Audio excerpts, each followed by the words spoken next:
คนปกทนเลิศเอาไว้បងការថ្នាក់ថ្នមប្រណីតស៊ូចេញចាំបត់ភ្ញាទូកតៅភៀវភ្លៀង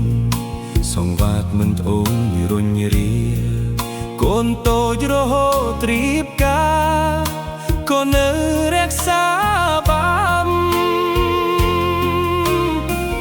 ចំណែកគុណគ្រូជាគុណទីពីរ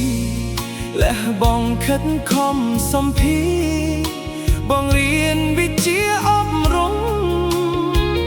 សិស្សរៀនពូកែគេថាមកពីពូតបងបើសិនជាសិស្សវិញងង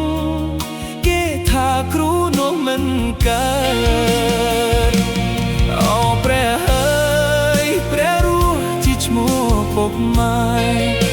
មិត្តអើយត្រូវសងគុណថែធ្វើបុណ្យឲ្យតូចពេលខ្នាតត្រូវត្រង់ត្រាប់ស្ដាប់គ្រូបាធ្យាយទៅមានគំនិតអនាគតខ្ពស់ត្រដែតដូចខែអត់អើកត្រចង់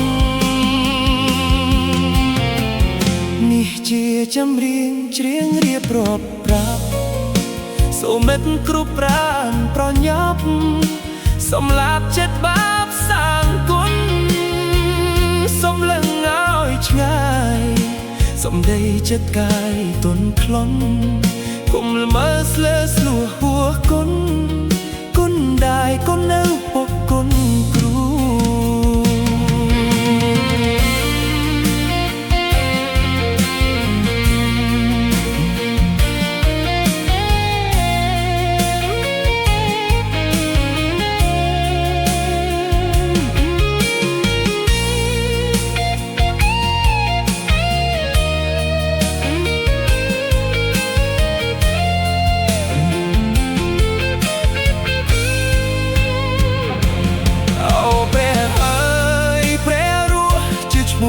ពុកម៉ែ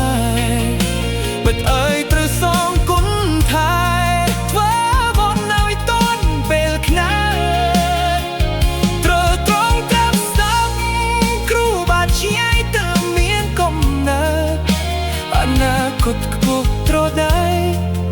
ដូចខែអត់អើត្រចង់នេះជាចម្រៀងច្រៀងរៀបរាប់ប្រាស់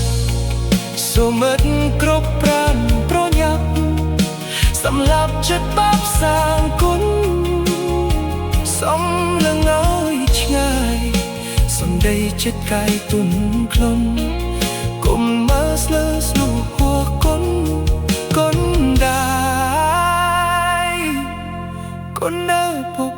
គុណគ្រូ